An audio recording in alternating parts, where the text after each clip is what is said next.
What's up, Hilo News family? Welcome to another episode of the Can We Talk podcast, our show where we talk to dope people in the community doing dope things. And today is no different. We are deep in our election coverage. This is our very special election edition of the Can We Talk podcast, where we are talking to candidates running for office, especially in the primary election.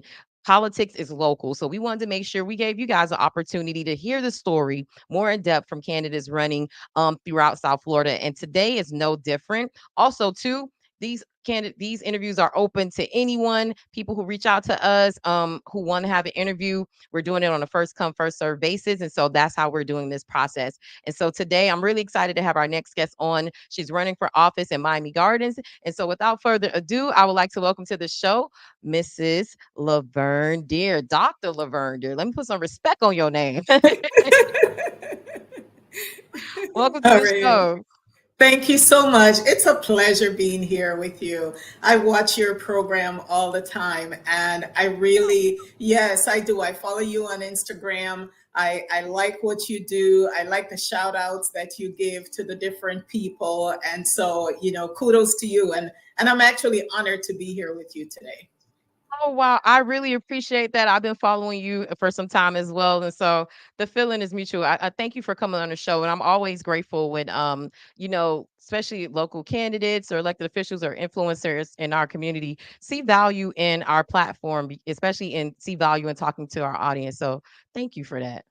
Oh, you're more than welcome. Thank you for having me. Yes.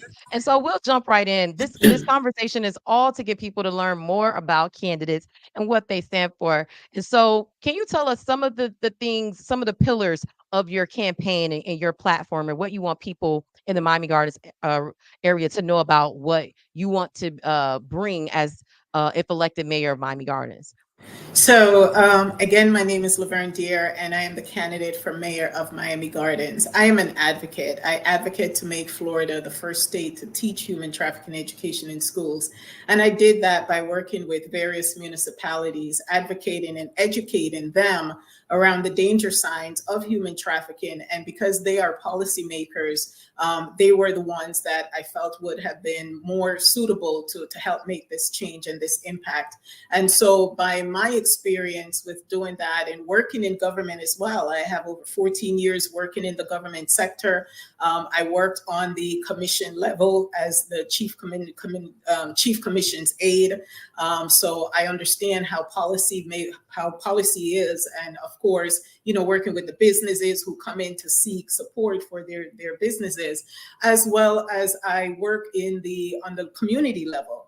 And so through my advocacy, I have worked with law enforcement, with the various businesses, and individuals saw the work that I do and that I am a result producing person. And so because of that, members of my community asked me, would I be interested in running? I was always a background behind the scene person, right? And so someone told me that it's okay. Leaders are also just as good being behind the scene. And so I took the offer to run and to step up front, to be that leader in my community.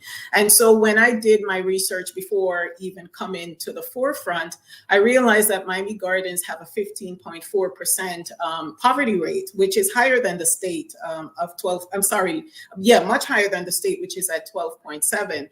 And so, when you look at the mothers who have a dream for their children and want life to be better than theirs, we have to be able to address those issues that are affecting them. So that's one of the things that I want to do, is to be able to bring government back to the people, to help those struggling mothers who are struggling.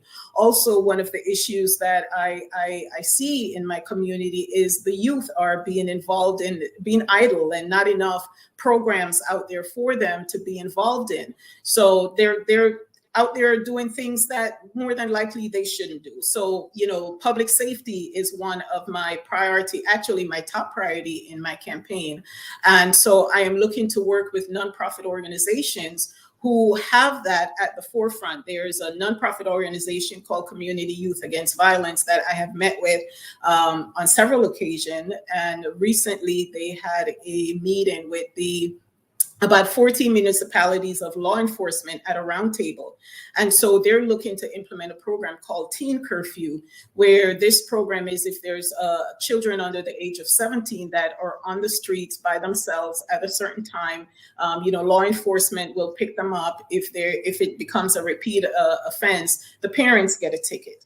So what that does now is it engaged the parents now to start being more involved and responsible of the whereabouts of their children. And then that also allows for an interjection of social services to where, okay, if this is happening multiple times, how do we interject social services into that?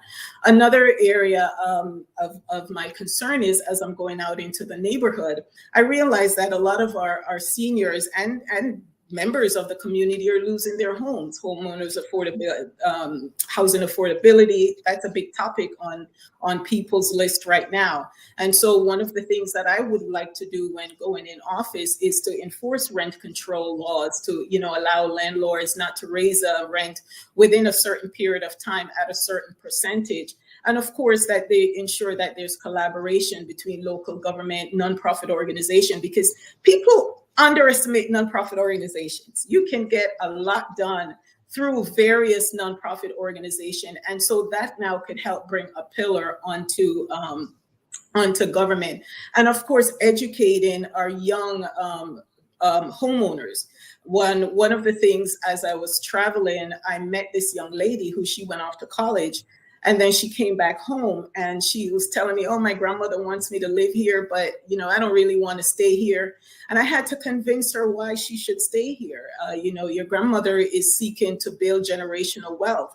And so this is something, you live in Miami Gardens, the value of the homes in Miami Gardens is pretty high. And so you want to be able to maintain that. However, one of the things that we need to do is teach them about their credit, how to maintain good credit, financial responsibility. So then they will be able to maintain the expenses and continue onto that generational wealth. Incentivize businesses to come into our city and of course, come in our city, as well as helping those programs and that I talk about. You can merge a business with these programs that makes them more civically engaged. And so one of the things that I would like to do is work with our businesses who wants to work with our community.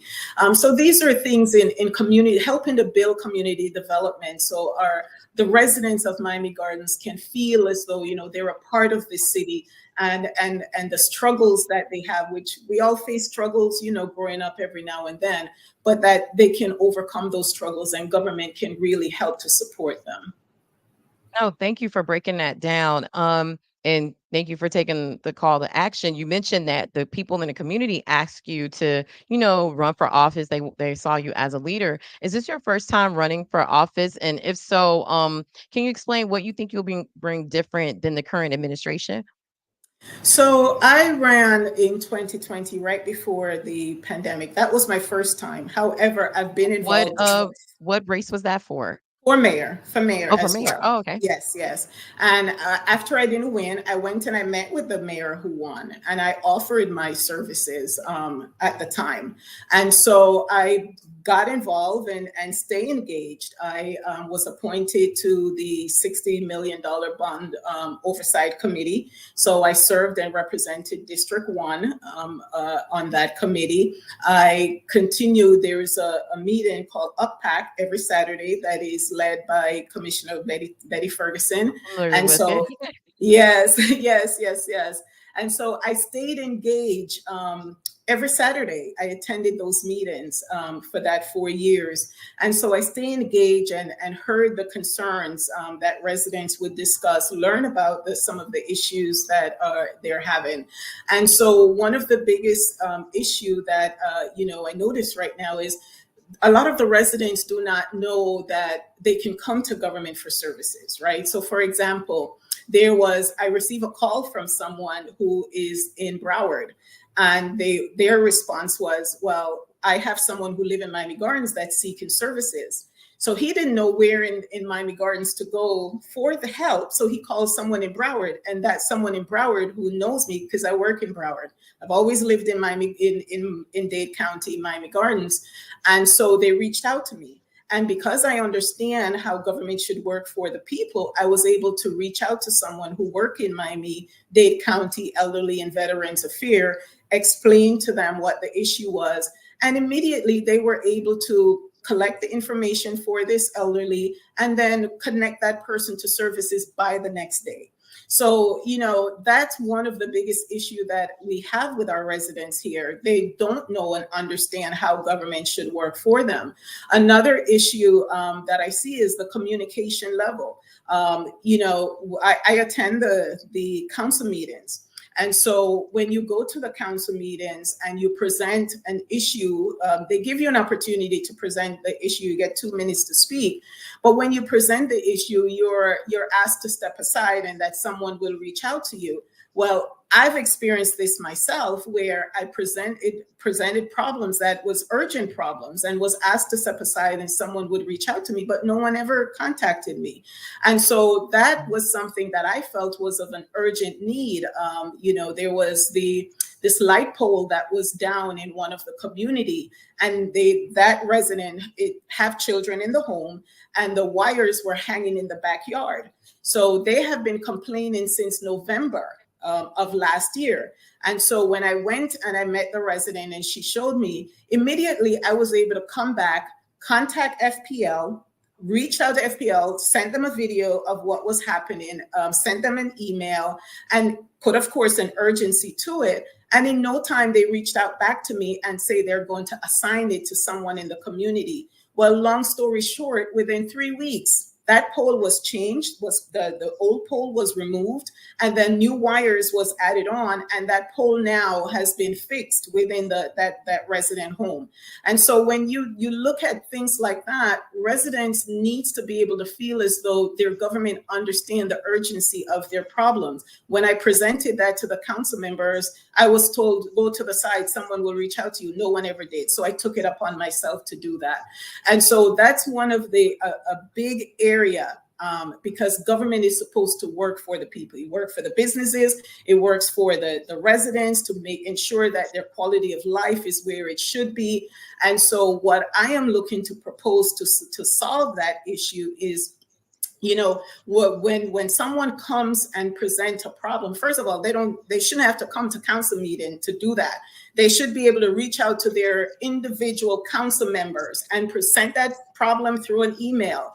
And then that council member should have their staff now reach out to the various agencies to address that issue and bring the resolution back to the council staff and let that staff now bring it back to the resident.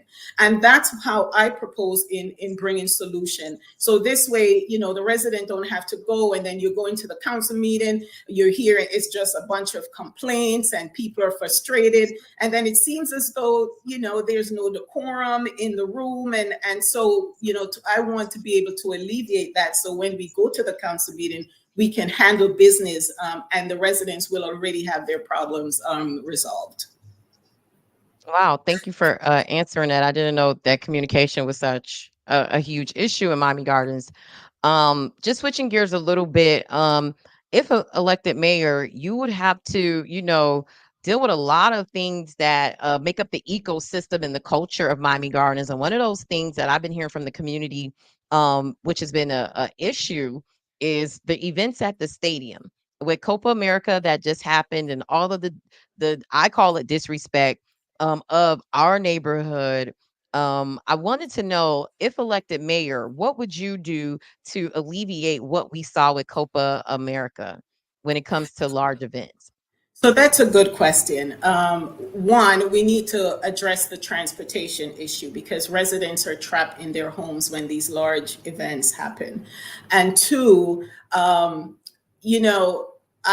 was in the room with the current mayor at a meeting after that event because I was trapped in my home. I live not far from the stadium. So when those events happen, I can't go on that side. And so one of the things that the mayor mentioned is that he was not aware that these events bring such large crowd or even such large chaos. Well, I've worked to make Jamaica, the women's soccer team, the first to qualify for the FIFA Women World Cup. through my advocacy. And so you have to understand, if you have a stadium, you have to understand what large events, what they bring, what are the pre-planning of these events. So when during the pre-planning, were you experienced enough to ask the right questions? Because a lot of times these organizers, they go in there and they're trying to look how to get over and how to be able, they just want to have their events, make their money, and not think about the residents. But you need to have someone in leadership who understand that, yes, the organizers, they want to be able to make their money, but you have to understand what impact that would have on the residents. And so for someone like myself, who's experienced in large events of those magnitude, because I also host sporting events for several years, incident-free, you have to be at the table asking the right questions and be experienced enough to understand when these issues are presented to you. Well, okay, did we cross this T? Did we dot that I? And of course, once you have that experience and you're at that table and meeting with them, you understand and ensure that, one, okay, our law enforcement, are they all involved? Our county and city officials, are they involved? And also have public hearings with the residents. Bring the residents to the table, bring them involved, let them get involved too. That's one of the things that I hear from the residents, that they feel as though they're not at the table. I'm really big on having town halls. I'm big in those type of things. Why? Because it gives the resident an opportunity to talk with their law enforcement. It gives them an opportunity to talk with their elected officials, and of course with the city staff. And so when you have the right consultants at the table along with the residents, then things that you may have missed, someone else could have picked up to help to alleviate some of the issues that you may have missed. Thank you. Another question that I wanted to bring up, if elected mayor, I know that crime in Miami Gardens in the past has been a major issue. And although crime rates have reduced over time in Miami Gardens, even so much so that they're less than Miami Beach, crime that happens anywhere is still an issue. And so what would you do if elected mayor to continue to reduce the crime rate in Miami Gardens? So public safety is a perception as well, right? So if you don't feel safe, you're not safe. And so, I was at the poll today and I was talking to a resident, and she said, I don't even like to go out and walk in the evenings and at night. So even as though you mentioned that the crime rate have been reduced, the perception of this resident is that it's still not safe. So right there, that is affecting her quality of life, because that where we were has a beautiful walk path that she should be enjoying, and so feel safe that she should. So this is again where I would want to work with our law enforcement, right? So we have our police chief, who's very involved in bringing the community bringing law enforcement out into the community. And so trust is one of the main thing that we need to have our residents to be able to trust our law enforcement officers. And so in my research, I was looking at some other states and how they manage their law enforcement response. And so there's this where when you have a call for law enforcement to go out to provide, if someone feel that they're not safe, to interject a social program into it, right? That what it does is it provides, let's say, a perfect example, the recent shooting with the young lady that was killed. She called for help, and when she got there, whatever she was going through mentally or why she felt that she was not safe, she lost her life, and that was just unnecessary. So what I am looking to propose is to include more social workers, right, for certain responses. There's a study that was recently done. 1 in 5 Americans suffer from a mental health issue. So you put 5 of us in the room, 1 of us is dealing with, and it doesn't have to mean we're crazy, just could it very well be we're dealing with anxiety, or we're dealing with something that, we're going through at that minute. So when you call for law enforcement, law enforcement are trained a certain way. And so a lot of times it removes that social aspect of trying to identify, what are the social issue. This is not a criminal issue. This could be just a social issue. So having a social worker along with law enforcement to be able to respond can sometimes remove that criminal aspect or thought process from law enforcement.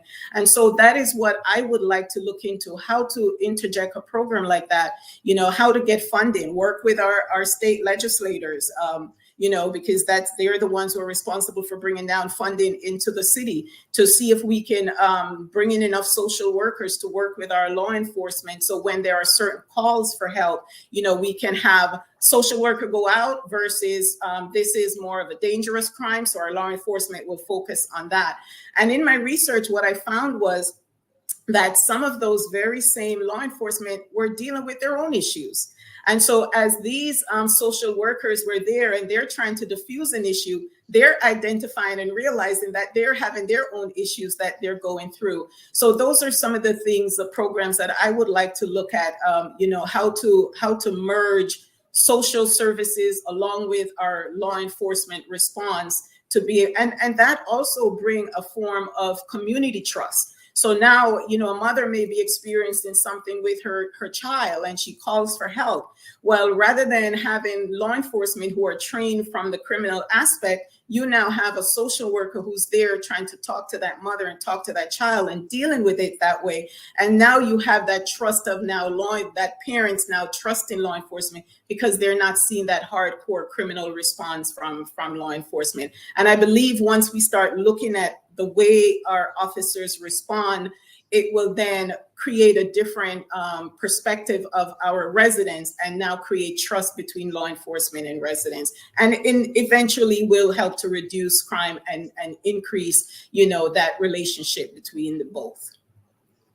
Thank you. I do think having mental health professionals and social workers along with police um, is definitely a game changer, especially when there's mental health crisis that happen. I can't remember the lady's name, but I know you're talking about what she See, I told the believe police, "I Massey rebuke was her you." name. Yes, yes. Yeah, Yeah. Massey. And so, yeah, thank you for that answer. Switching gears a little bit to talk about economics. Um, I would like to know, if elected mayor, what would you do to build on the economic growth of Miami Gardens? There's a new entertainment system that's coming on 27th, right there. What is that, 199th and 27th, where Yes, the yes, Walmart yes, is? yes, And yes. just over the years, I grew up in Miami Gardens. And so seeing what Oh, it's you grown to did? be. Oh, yeah, I'm from Carroll City. I went Oh, there. look at Yeah, that. 174th and 39th. I'm Miami Gardens. Born and raised, former That's Miss Miami nice. Gardens and everything. So I'm Miami Gardens now, but I've seen the growth over the years. And so being if elected mayor and being the mayor, you lead that economic growth. I would like to know, what would be your plan if elected mayor to bring more economic growth to the city of Miami Gardens? And also specifically, what would you do to include local businesses to be a part of that economic growth? So, right now, of course, we have, when you go out there, people will tell you, they're just focusing on the businesses. And so, the larger businesses, the smaller businesses are struggling. They're not feeling as though they're included. They oftentimes tell you, 199, I'm sorry, the stadium seems to be getting all of the attention. But I would definitely want to work with our business to encourage more subcontracting opportunities for our small businesses. And I know, with the recent groundbreaking, and there was a workshop that they had around that event. And so when I met with some of the plumbers and the local, small businesses, they feel as though when these contractors get these contracts and they come in, they bring their own subcontractors and they don't look to attract the ones who live right here in Miami Gardens. So I would definitely want to be able to encourage more of, during the negotiation process with these businesses and these contractors, that there is language in there to ensure that they utilize these are our very own subcontractors. Have more procurement workshops, right? To provide support and resources to these businesses so they understand the procurement process of when, to go after certain contracts. And definitely remove the government officials out of the procurement process, right? Because, people sometimes put this perception that, oh, these elected officials, they're all crooks and they're all thieves. And, when these contracts comes, they give it to their friends. And so they get something out of it. People are going to say and think what they want. But when you have a seamless, transparent process in government, then it removes all of that, with what people say. So have a procurement process where staff directly works with that, and you don't have the elected officials involved in that at all. Yes, when it comes time to have the final sign off of it, then yes, you bring it to the council. But outside of that, the elected officials should not be involved in the procurement process as well as simplifying the bidding process so people understand. A lot of times the red there are certain languages that are used that people, they don't even want to approach going after a bid because they feel that the language and the red tape is so difficult. So have these businesses come to workshops within our government so they can learn how the bidding process is. They can learn how the contractual process is within our city. When I worked for the as the chief administrative aide, one of the things that I did when I went in was create what I called a roundtable, where once a month we would bring businesses at different tiers, different level together, and they would meet. And so you have a smaller business with a larger business, and then now they can piggyback off each other, hear what some of the issues that are concerns that they're dealing with, or to see how, okay, maybe I can tap into this resources, or I can utilize your resources for the business. So this way now all the businesses can continue to thrive. And so those are some of the things that I would definitely want to tackle to ensure economic growth within our city. From my understanding of the procurement process, elected officials aren't supposed to be a part of it as far as like the department structure of it. And so are you saying that right now Miami Gardens elected officials are a part of No, the no, no. I'm procurement saying process? no, no, Oh, no, no, not at all. What I'm saying is the perception of individuals, people out there that I've heard, and people are quick to say, "Oh, they give contracts to their friends so they can get part of it." No, no, no. I want to be able to eliminate that perception. Period. Because if I go in, they're going to say the same thing about me. So I want to ensure that our residents and our business owners understand the process. And so gotcha. that's what I say, to have workshops so they understand the process. And so this way now that perception is removed. Gotcha. Thank you for that clarity. Before I let you go, I would like for you to let people know how they can follow you if you're on social media, and just one last chance for you to let people know why they should vote for you. Well, definitely on my social media, which is Lavern Deer from Mayor. And so, I believe in the strength, and of course, my website, laverndeer.com. And so, you can come out, visit my website. You can see my full bio, and you'll see my full experience on my contact page. And, I believe in the strength and the resilience of Miami Gardens. You've been here for how many years before we became a city, right? And so you've seen the growth of where we are. I've been here. My mom, we're from Jamaica, from the hills of St. Elizabeth. And right here in this house, my grandmother was able to come from the hills of St. Elizabeth right here, living in this house. So Miami Garden means a lot to me. Even though I work in Broward, when I come home, I felt like I was home. I have all these trees in my yard that I just have to go out there and pick a mango or pick some ackee, and there is dinner right there. So I want to have that feel, our residents to feel and believe in our city, that together we can build a thriving community, right? And that poverty rate that I mentioned before, those that are struggling to feel as though there is hope for them, that, connect them to services that they now can tap into and to grow.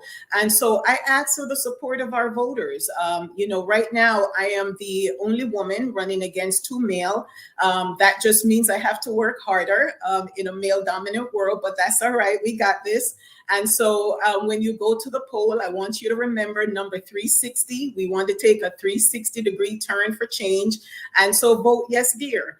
And so, all the things that I spoke about here, I want to bring government back to the people, help the people to understand how government should work for them, and encourage our youth to stay here, to come back. Even if you go off to college, come back and stay here. Your parents is building generational wealth for you right here. And the city of Miami Gardens is where they lived, enjoy, play. They want the same for you. And so I want to continue to do that for you. So I continue to ask for your vote, to help me to win this candidacy.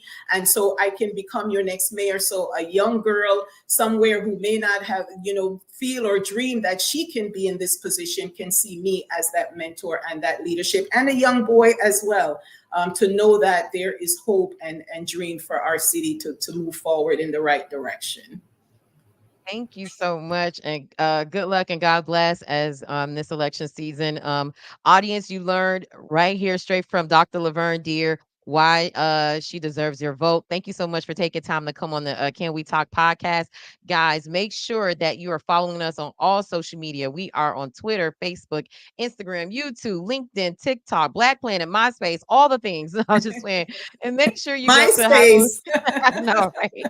We're not on MySpace. I'm just playing, y'all. But make sure you head to highlownewsmiami.com right now. Sign up for our email newsletter. We have exclusive content there for our loyal followers on our website and our email newsletter. Again, thank you so much, Dr. Lavern Deer. I wish you the best in your campaign. Thank you guys for rocking with us.